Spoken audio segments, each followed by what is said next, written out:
जय हिंद दोस्तों, स्वागत है आपका अपने YouTube channel view concept with Rahul में। आज हम लोग दरोगा सीरीज में एडुटेरिया का वॉल्यूम 3 सेट संख्या 14 को देखेंगे। साथ ही दोस्तों हमने एडुटेरिया के वॉल्यूम 2, प्लेटफॉर्म के वॉल्यूम 2 और ज्ञान बिंदु जीएस एकेडमी के वॉल्यूम 1 के सारे सेटों को करवा रखा है, जिसे आप हमारे प्लेलिस्ट में जाकर के देख सकते हैं। साथ ही दोस्तों हमने करंट अफेयर के भी सीरीज चलाए हुए हैं, जिसमें से जनवरी 2025 से दिसंबर 2025 तक के सारे करंट अफेयर को, साल भर के करंट अफेयर को कवर किया है। उसे भी आप जाकर के देख सकते हैं। तो चलिए शुरू करते हैं दोस्तों आज का पहला प्रश्न। तो आज का पहला प्रश्न है दोस्तों कि मृदा मृदा के बारे में है, अभिलक्षण है, और इसमें से कौन सा युग्म सही है, इसको हम लोगों को पहचानना है। तो इसको हम लोग देखने का प्रयास करते हैं। तो बलुई मिट्टी जो है सो सूक्ष्म कणों का अनुपात अपेक्षाकृत अधिक होता है, तो यह ऑप्शन गलत है हमारा। और मृण्मय स्थूल कणों का अनुपात अधिक होता है, यह भी ऑप्शन हमारा गलत है। अतः इनमें से ना तो एक और ना ही दो सही है ना। कोई भी ऑप्शन हमारा सही नहीं है। जिस मृदा में जो है सो सूक्ष्म कणों का अनुपात अपेक्षाकृत अधिक होता है, उसे हम लोग जो है सो मृण्मयी मिट्टी कहते हैं दोस्तों। उसे हम लोग क्या कहते हैं? उसे हम लोग मृण्मयी जो है सो मिट्टी कहते हैं, मृदा कहते हैं। और जिसमें स्थूल कणों का अनुपात अधिक हो, यानी कि तो उसे हम लोग बलुई मिट्टी कहते हैं दोस्तों, है ना। तो यह हमारा विपरीत दिया हुआ था दोनों में, और दोनों ही ऑप्शन हमारा सही नहीं था, है ना। तो चलिए अगला प्रश्न है हम लोगों का कि क्षेत्रफल की दृष्टि से भारतीय राज्यों में से सबसे अधिक वन आच्छादन किस राज्य का है? तो इसका सही उत्तर है दोस्तों Madhya Pradesh, option number C. इसका देखेंगे दोस्तों तो 77,073 वर्ग किलोमीटर में जो है सो हमारा वन आच्छादन है ना। और सबसे अधिक वन आच्छादन इसी राज्य का है। यह वन रिपोर्ट 2023 के अनुसार दिया गया है। दूसरे स्थान पे देखेंगे दोस्तों तो दूसरे स्थान पर हमारा अरुणाचल प्रदेश है ना। अरुणाचल प्रदेश है। और तीसरे स्थान पे देखेंगे दोस्तों तो हमारा छत्तीसगढ़ है ना। छत्तीसगढ़ है। ठीक है। और अगला प्रश्न है दोस्तों हम लोगों का कि जो है भारत में वर्षावन पाए जाते हैं, तो कहाँ कहाँ पाया जाता है दोस्तों? तो उत्तर पूर्वी हिमालय, पश्चिमी घाट और अंडमान निकोबार द्वीप समूह में पाया जाता है दोस्तों। इसमें जो औसत वर्षा होता है दोस्तों, यह 200 सेंटीमीटर से अधिक होता है। इस बात को भी हम लोग ध्यान में रखेंगे। अगले प्रश्न पे चलते हैं। तो अगला प्रश्न है हमारा कि निम्नलिखित में से कौन सा कथन जो है हमारा भारतीय मरुस्थल के संबंध में सत्य है? इसको हम लोग देखेंगे। तो यह जो है अरावली के उत्तर पश्चिम भाग में स्थित है दोस्तों। यह बात हमारा सही है। मान लीजिए ये हमारा उत्तर है, पश्चिम है, पूरब है और दक्षिण है। तो ये हमारा जो हिस्सा है उत्तर पश्चिम का, यहीं पे हमारा स्थित है दोस्तों थार मरुस्थल, जो कि भारत और पाकिस्तान में फैला हुआ है ना। तो इसको हम लोग याद रखेंगे। अगला है दोस्तों कि चिपको आंदोलन किससे संबंधित है? तो चिपको आंदोलन जो है हमारा वन संरक्षण से संबंधित है दोस्तों। ऑप्शन नंबर बी इसका सही उत्तर है ना। इसको देखा जाए दोस्तों तो यह उत्तराखंड के चामोली जिले में 1973 ईस्वी में प्रारंभ होता है, वनों को संरक्षण करने हेतु। और इसमें मुख्य भूमिका निभाते हैं सुंदरलाल बहुगुणा, चंडी प्रसाद भट्ट और गौरा देवी, है ना। अगला प्रश्न है दोस्तों कि भारत सरकार ने पहली जो राष्ट्रीय वन नीति कब जारी की थी? तो इसका सही उत्तर है 1952 ईस्वी में, ऑप्शन नंबर ए। अगला प्रश्न है कि हिमालय की नदियों के जो है सो प्रवाह के भाग विशेषता का निम्नलिखित में से कौन सा युग्म सही है? तो इसको हम लोग देखने का प्रयास करते हैं। तो ऊपरी भाग में विसर्प होता है, यह ऑप्शन गलत है दोस्तों। निचली भाग में गोखुर झील का निर्माण होता है, यह ऑप्शन हमारा सही है। यानी कि केवल दो ऑप्शन हमारा सही है, ऑप्शन नंबर 20 का सही उत्तर होगा। ऊपरी भाग मैदानी क्षेत्र का भाग होता है दोस्तों, जिसमें से नदियां जो है सो तेजी रफ्तार से आगे बढ़ती हैं और मृदा को अपर्दन करके एक चौड़ी बेसिन का निर्माण करती है ना।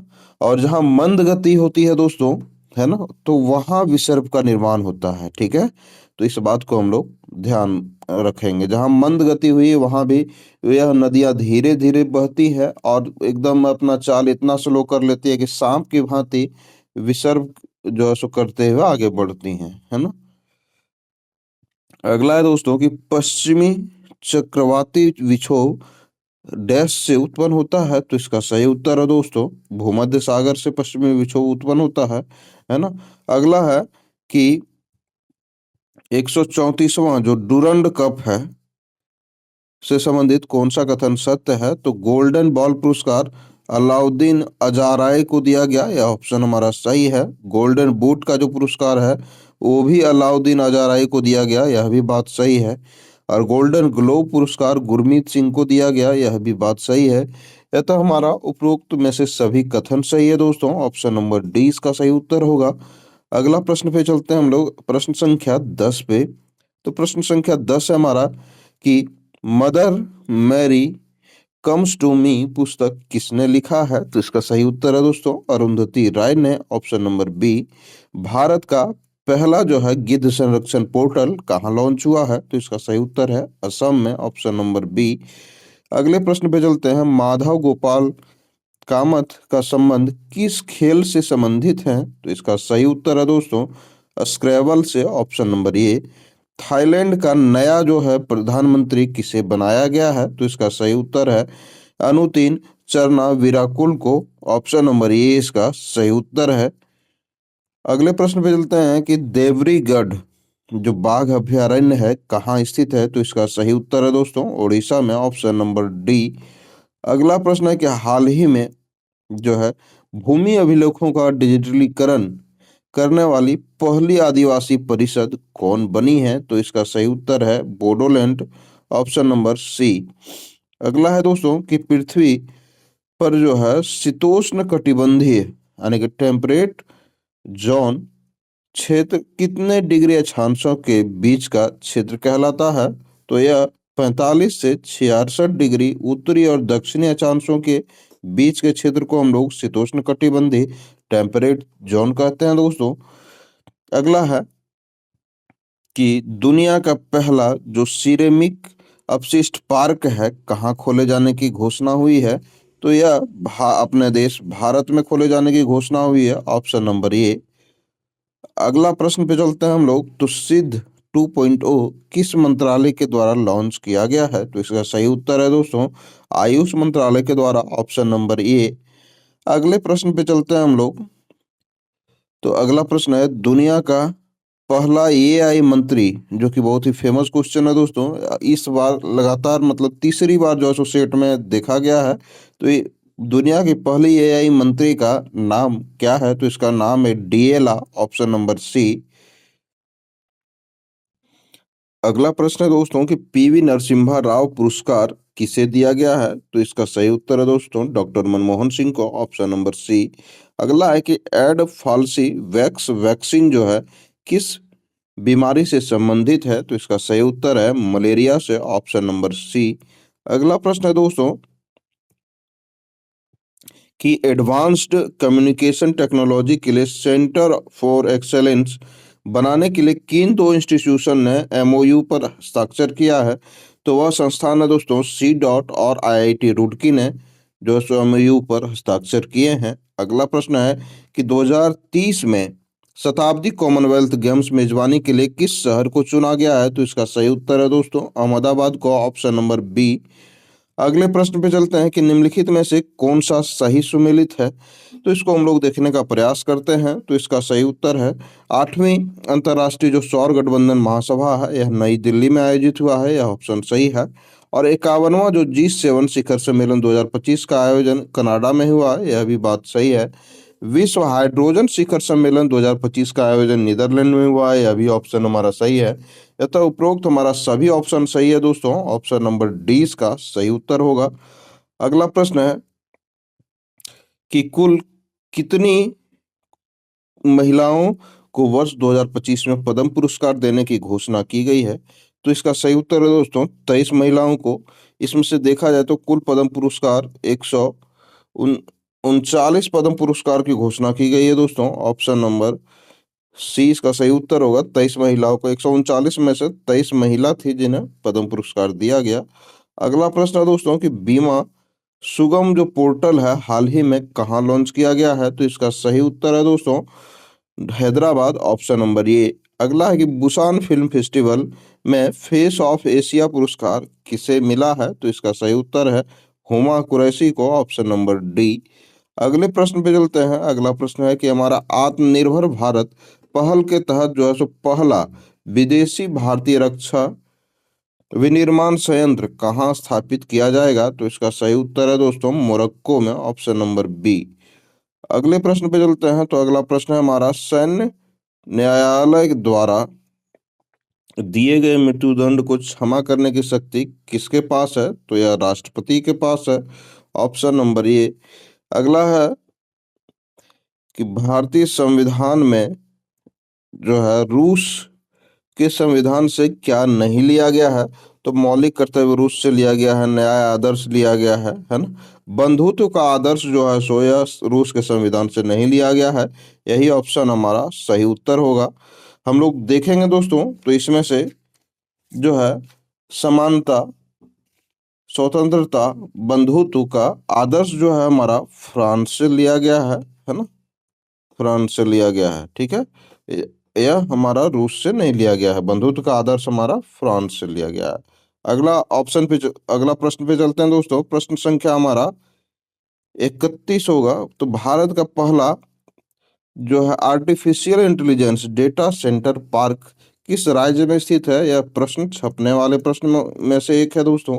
इसको आप ध्यान से देखेंगे तो यह हमारा भारत का पहला आर्टिफिशियल इंटेलिजेंस एआई जो डेटा सेंटर पार्क है, यह जो है सो किस राज्य में स्थित है? तो यह छत्तीसगढ़ राज्य में स्थित है। Option number A. धन विधेयक की परिभाषा किस अनुच्छेद में जो है सो है? तो इसका सही उत्तर है दोस्तों अनुच्छेद 110 में। अगला प्रश्न है कि 1940 में गठित जो है सीमा आयोग का अध्यक्ष कौन था? तो इसका सही उत्तर है दोस्तों सिरिल रेडक्लिफ, है ना। ऑप्शन नंबर बी इसका सही उत्तर है। अगला प्रश्न पे चलते हैं। अगला प्रश्न है दोस्तों कि यह विश्वास प्रस्ताव जो है के बारे में कौन सा कथन सही है?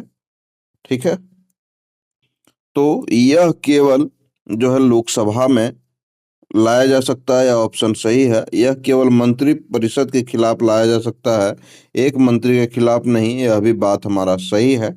और कम से कम इसमें 50 सांसदों का समर्थन होना चाहिए। यह भी बात हमारा सही है। अतः हमारा उपरोक्त में से सभी कथन सही है दोस्तों। ऑप्शन नंबर डी इसका सही उत्तर होगा। अगला प्रश्न है कि 42वां जो है संविधान संशोधन पारित किए जाने का समय भारत का उस समय भारत के राष्ट्रपति कौन थे? तो इसका सही उत्तर है दोस्तों Fakhruddin Ali Ahmed. Option number C इसका सही उत्तर है। अगला प्रश्न पे चलते हैं। तो अगला प्रश्न है कि वर्तमान में जो है आंग्ल भारतीय समुदाय के लिए लोकसभा में कितनी सीटें आरक्षित है? तो पहले तो हम लोगों का लोकसभा में आंग्ल भारतीय समुदाय के लिए 2 सीटें आरक्षित थी दोस्तों।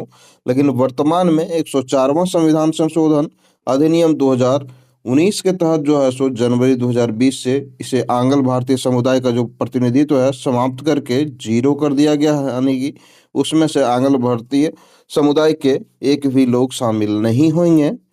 अगला प्रश्न है कि निम्न में से किसके द्वारा जो है so the diary of a cricketer wife नामक किताब लिखी गई है? तो इसका सही उत्तर है दोस्तों पूजा पुजारा के द्वारा। Option number D. अगले प्रश्न पे चलते हैं। तो अगला प्रश्न है कि एमएसएमई जो सेवा पर्व 2025 विरासत से विकास का आयोजन कहाँ हुआ है? तो इसका सही उत्तर है दोस्तों Uttar Pradesh. Option number D.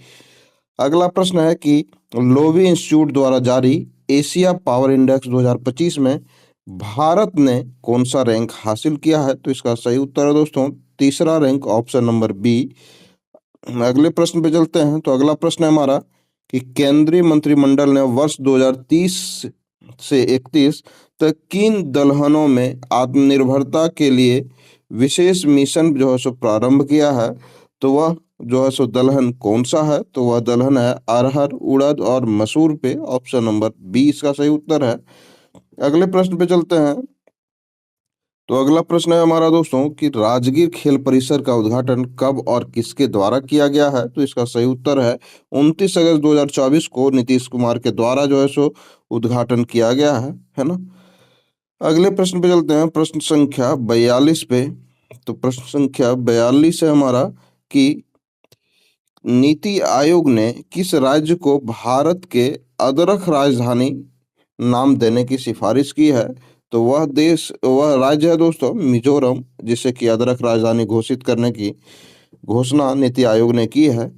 अगला है दोस्तों कि नामचिक जो नामफुक खदान है किस राज्य में है? तो इसका सही उत्तर है दोस्तों अरुणाचल प्रदेश, है ना। नामदफा राष्ट्रीय उद्यान भी हमारा अरुणाचल प्रदेश में है। तो नाम से संबंधित जो भी आएंगे दोस्तों उसका संबंध लगभग अरुणाचल प्रदेश से ही रहेगा।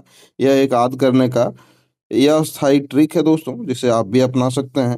अगला है दोस्तों कि नेट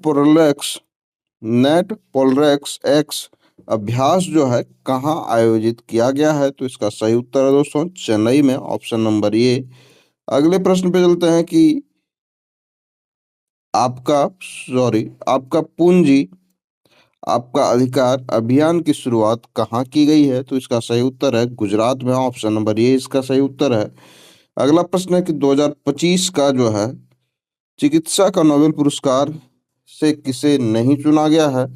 तो मैरी ई ब्रंको को चुना गया है, सिमोन सगागुची को चुना गया है, फ्रेड रॉम्सडेल को चिकित्सा पुरस्कार के लिए चुना गया है, एमसी मचाडो को जो है सो चिकित्सा नोबेल पुरस्कार के लिए चुना नहीं गया है दोस्तों।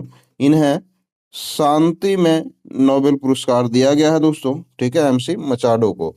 ठीक है, यह वेनेजुएला की जो है सो विपक्षी नेता है दोस्तों। दोस्तों हमने नोबेल पुरस्कार से संबंधित भी प्रश्न करवाए हुए हैं, जो कि करंट अफेयर के एक महत्वपूर्ण टॉपिक हमारे एक फोल्डर है, उसका नाम है, उसमें जाकर के आप देख सकते हैं। तो नोबेल पुरस्कार से संबंधित एक ना एक प्रश्न आपके हर एक एग्जाम में रहता है, तो आप उसे बिल्कुल भी नहीं छोड़ेंगे। अगला है दोस्तों कि भारतीय डाक ने जो है किस आईआईटी ने जेन जेड थीम आधारित पहला जो है सो डाकघर खोला है? तो इसका सही उत्तर है दोस्तों आईआईटी दिल्ली, ऑप्शन नंबर ये इसका सही उत्तर होगा।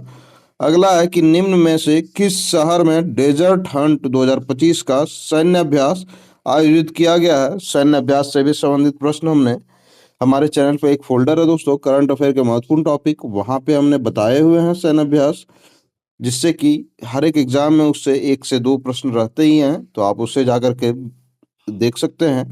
तो इसमें से देखते हैं दोस्तों कि डेजर्ट हंट 2025 जो सैन्य अभ्यास जो है आयोजित किया गया था किस शहर में? तो इसका सही उत्तर है दोस्तों जैसलमेर, राजस्थान में, ऑप्शन नंबर बी।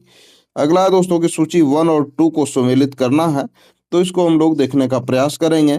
तो ये हमारा सूची 1 और 2 है, कक्ष का विद्रोह, इसमें से विद्रोह दिया हुआ है, और दूसरे में हमारा काल दिया हुआ यानी कि समय दिया हुआ है, तो इसको हम लोग मिलान करने का प्रयास करेंगे। तो कक्ष का विद्रोह जो है हमारा कब हुआ था?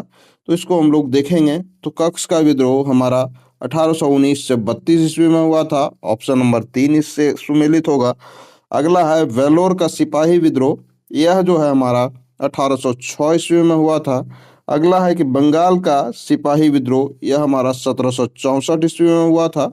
और अगला है कि संथाल विद्रोह, जो कि हमारा 1855 से 56 ईस्वी में हुआ था झारखंड में। अगला है कोल विद्रोह, जो कि 1831 से 32 ईस्वी में हुआ था, जो कि झारखंड में हुआ था। उसमें झारखंड और बिहार सम्मिलित रूप से था दोस्तों, अभी झारखंड में पढ़ा जाता है, लेकिन उसमें झारखंड सम्मिलित था और बिहार भी एक साथ था। तो इसका सही उत्तर हम लोग देखेंगे दोस्तों, तो सही उत्तर होगा ऑप्शन नंबर ये। अगले प्रश्न पे चलेंगे। तो अगला प्रश्न है दोस्तों कि मगध के किस प्रसिद्ध शासक को जैन साहित्य में श्रेनिक कहा गया है? तो इसका सही उत्तर है बिंबिसार को श्रेनिक कहा गया है। अगला प्रश्न पे देखते हैं हम लोग, प्रश्न संख्या 51 पे 51 नंबर पे। तो 51 नंबर हमारा दिया हुआ है कि मैं नहीं जानता हूं कि कानून की दृष्टि से क्या उचित है और क्या अनुचित।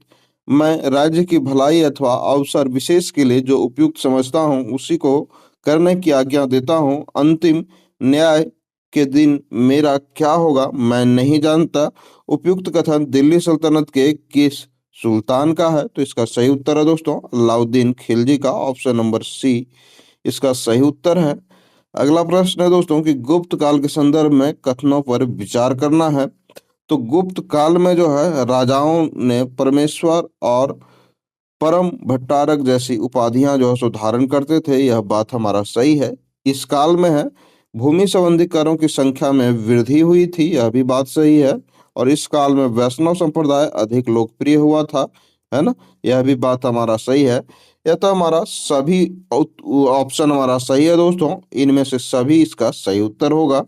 अगला प्रश्न है कि शूद्रक द्वारा जो लिखित है मृच्छकटिकम का विषय क्या था। तो इसका विषय था दोस्तों एक धनी व्यापारी और एक गणिका की पुत्री की प्रेम गाथा इसमें बताया गया है मृच्छकटिकम में, जो कि शूद्रक के द्वारा रचित है।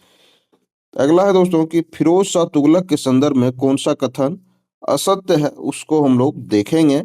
तो इसका सही उत्तर होगा दोस्तों कि उसने बेरोजगारी की सहायता हेतु रोजगार कार्यालय की स्थापना की थी, यह बात सही है। और दीवान एक खैरात के माध्यम से गरीबों की सहायता करता था, यह भी बात सही है। दारुल सफा उसके द्वारा निर्मित एक खैराती अस्पताल था, यह भी बात सही है। और दासों की देखभाल हेतु दीवाने बंदगान का गठन किया था, यह भी बात सही है दोस्तों। यह सभी कथन हमारे सत्य हैं, एक भी कथन असत्य नहीं है दोस्तों, अतः इसका सही उत्तर होगा उपयुक्त में से कोई कथन असत्य नहीं है, ऑप्शन नंबर डी। अगला प्रश्न है दोस्तों कि स्वदेशी आंदोलन के संदर्भ में कौन सा कथन सत्य नहीं है, इसको हम लोग देखेंगे। तो इसने शिल्पकारों और उद्योगों और को पुनर्जीवित करने में योगदान दिया था स्वदेशी आंदोलन ने, यह बात सही है। स्वदेशी आंदोलन 1905 ईस्वी में होता है दोस्तों, ठीक है। अगला है कि स्वदेशी आंदोलन एक भाग के रूप में राष्ट्रीय शिक्षा परिषद की स्थापना हुई थी, यह भी बात हमारा सही है। और वंदे मातरम भारतीय राष्ट्रीय आंदोलन का शीर्ष गीत बन गया था स्वदेशी आंदोलन में, यह भी बात हमारा सही है। और लियाकत हुसैन ने वारिसाल के मुस्लिम किसानों के आंदोलन में उनका नेतृत्व किया था, यह ऑप्शन हमारा गलत है दोस्तों, है ना, यही कथन हमारा सही नहीं है, ऑप्शन नंबर डी इसका सही उत्तर होगा। इसमें से देखा जाए दोस्तों तो लियाकत हुसैन ने नहीं, यह जो है सो अश्विनी कुमार दत्त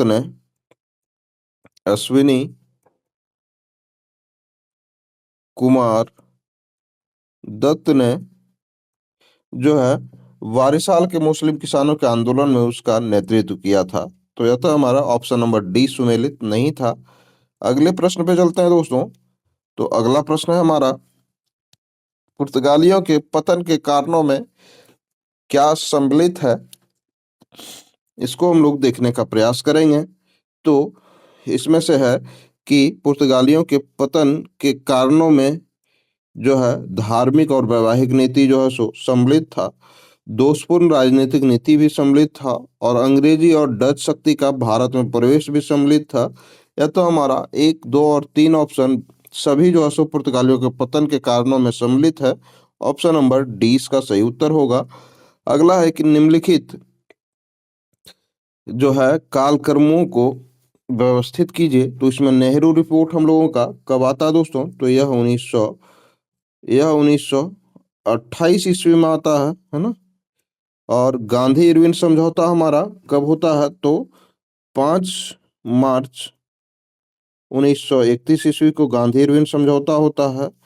भगत सिंह को फांसी 23 मार्च 1931 को होती है, 1931 ईस्वी को। सविनय अवज्ञा आंदोलन 1930 ईस्वी को होता है।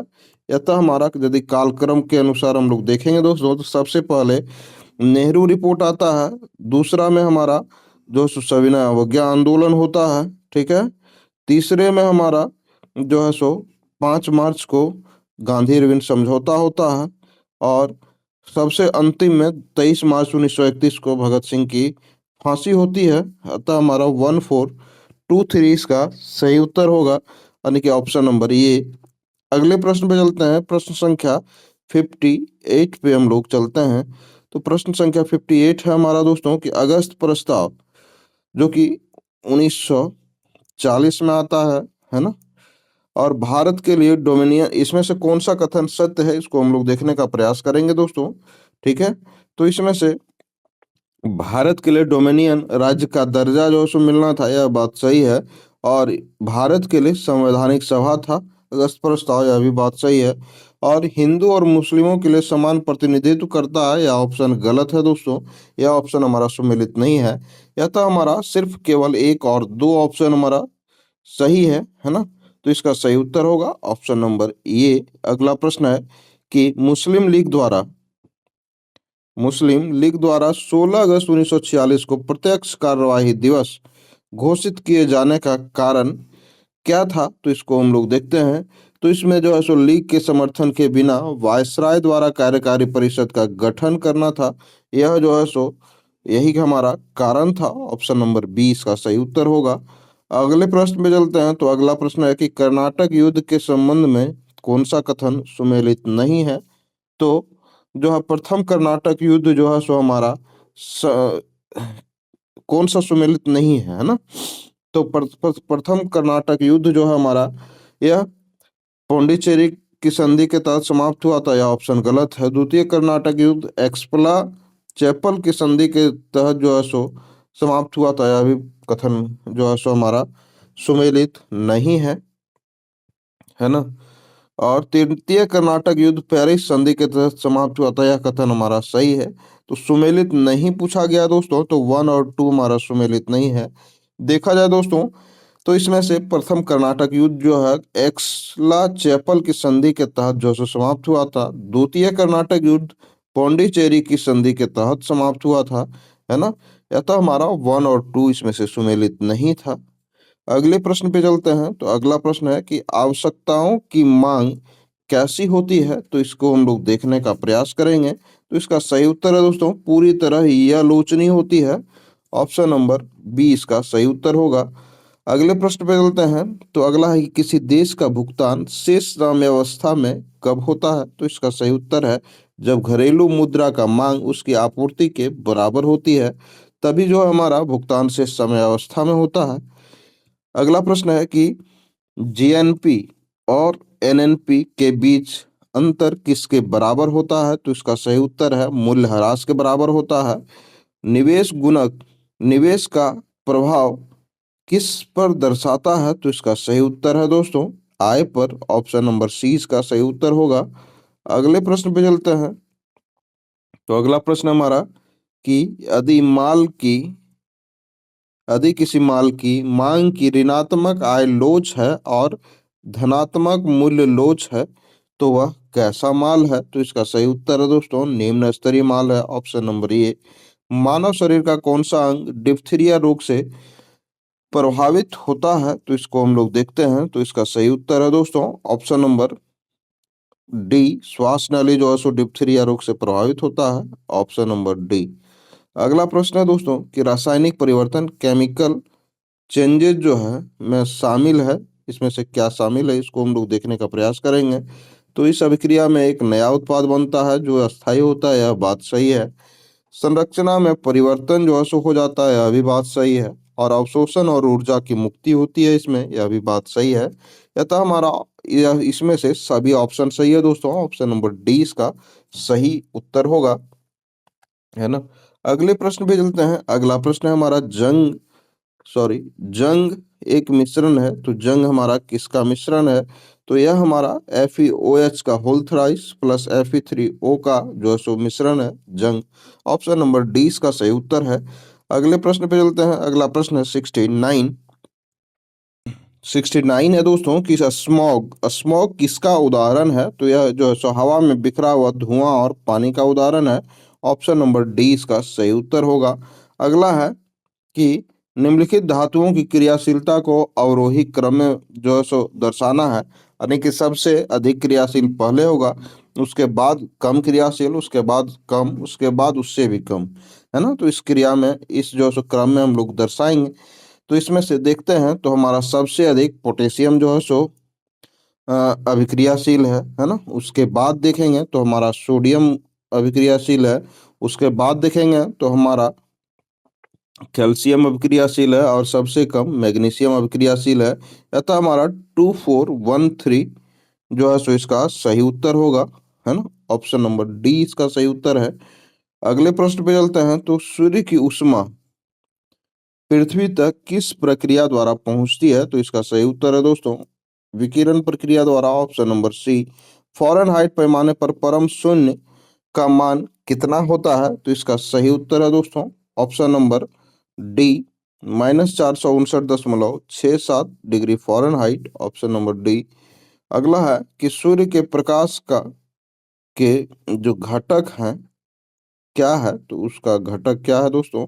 तो बैगनी है, लाल है, नारंगी है, पीला, हरा, नीला और इंडिगो है।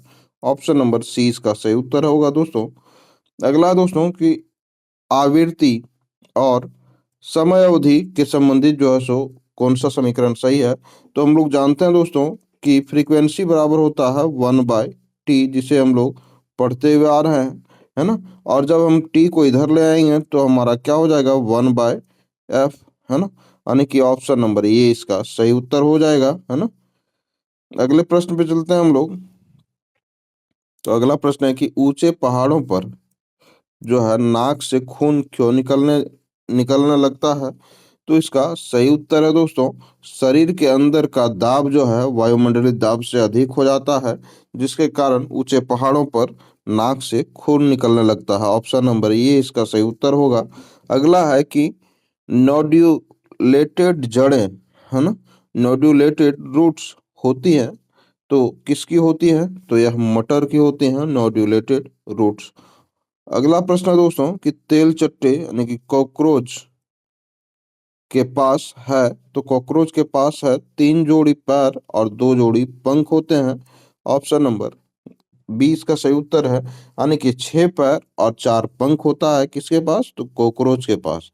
अगला प्रश्न पे चलते हैं हम लोग। तो अगला प्रश्न है हमारा, एक क्रिकेट खिलाड़ी मैदान में गेंद का तेजी से पीछा कर रहा है, निम्न में से हड्डियों का कौन सा समूह इस गति में जो है सो प्रत्यक्ष रूप से योगदान दे रहा होगा? तो इसका सही उत्तर है दोस्तों पेल्विस, इनकस, पटेला और टार्टलस, ऑप्शन नंबर डी। सॉरी, ये मिस्टेक हो गया दोस्तों। इसमें से हमारा टिबिया जो है सो भाग लेता है, टार्सल, फीमर और मेटाटार्सल, ऑप्शन नंबर बी इसका सही उत्तर होगा। इसमें जो है सो यही सब हड्डियां जो है सो जब क्रिकेट का खिलाड़ी जो है सो मैदान में तेजी से गेंद का पीछा कर रहा होता है तब यही हड्डियां उसका साथ देती है। ऑप्शन नंबर बी इसका सही उत्तर होगा। अगला प्रश्न है दोस्तों कि निम्नलिखित में से कौन सा अजैविक कारक है? तो इसका सही उत्तर है चट्टान, हवा और मिट्टी। जो भी निर्जीव कारक है दोस्तों उसे ही हम लोग अजैविक कारक कहते हैं, और जो सजीव है उसे ही हम लोग जैविक कारक कहते हैं। तो ये सभी हमारा ऑप्शन निर्जीव है, तो अजैविक कारक है उपयुक्त में से सभी इसका सही उत्तर होगा। अगले प्रश्न पे चलते हैं, प्रश्न संख्या 80 पे। तो 80 है हमारा कि कोशिका का जो है नियंत्रण केंद्र है कौन सा है? तो वह केंद्रिका है। इसमें से कैसे दिया हुआ है आंसर? सॉरी, तो कोशिका का नियंत्रण केंद्र केंद्रक है दोस्तों, ऑप्शन नंबर ये इसका सही उत्तर होगा। निम्नलिखित में से कौन सा कोशिका नहीं है? तो वह है विषाणु, जिसमें से कोशिका नहीं है। ऑप्शन नंबर डी इसका सही उत्तर था। अगला है कि एडवर्ड जेनर ने किसके विकास के लिए जाना जाता है? तो इसका सही उत्तर है दोस्तों चेचक के टीकाकरण के लिए, ऑप्शन नंबर ये इसका सही उत्तर है। अगले प्रश्न पे चलेंगे दोस्तों। तो अगला है कि मनुष्य का हृदय में कोष्ठक होता है तो कितने कोष्ठक होते हैं? तो 4 कोष्ठक होते हैं, ऑप्शन नंबर ये इसका सही उत्तर होगा। बायां आलिंद, बायां निलय, दायां आलिंद, दायां निलय, यही 4 कोष्ठक होता है मनुष्य के हृदय में। अगला है कि हार्मोन शब्द सबसे पहले किसके द्वारा प्रयोग किया गया था? तो इसका सही उत्तर है बाल्थिस और एच स्टार्लिन के द्वारा जो सो इसका प्रयोग किया गया था। अगले प्रश्न पे चलेंगे। तो अगला प्रश्न है हमारा कि किसी जीव की जो है अनुवांशिक संरचनाएं कहलाती है, क्या कहलाती है? तो इसका सही उत्तर है जीनोटाइप, ऑप्शन नंबर ए। अगले प्रश्न जो है सो गणित का है दोस्तों, जिससे कि आप खुद हल करेंगे, है ना। अगले प्रश्न पे चलेंगे। अगला प्रश्न हमारा ये भी हमारा गणित का ही लग रहा है ना। तो अगले प्रश्न पे चलते हैं हम लोग। हाँ, प्रश्न संख्या 97 में, तो जंगल में लगने वाली आग के लिए एक शब्द कौन सा है? तो इसका सही उत्तर है दोस्तों दावानल उसे कहते हैं, ऑप्शन नंबर ए। निम्नलिखित में से कौन सा शब्द स्त्रीलिंग में प्रयुक्त होता है? तो वह है दोस्तों यह हिंसा। ऑप्शन नंबर ए इसका सही उत्तर है ना। अगला है कि find out of which part sentence has an error, है ना। एरर को फाइंड करना है and select the appropriate option. If ये sentence has free from error select no error. यदि फ्री है, एरर नहीं है इस सेंटेंस में, तो आप इसे नो एरर सेलेक्ट करेंगे। तो he has been working here for quite same time, है ना। तो इसमें से फोर भी लगा हुआ है ना।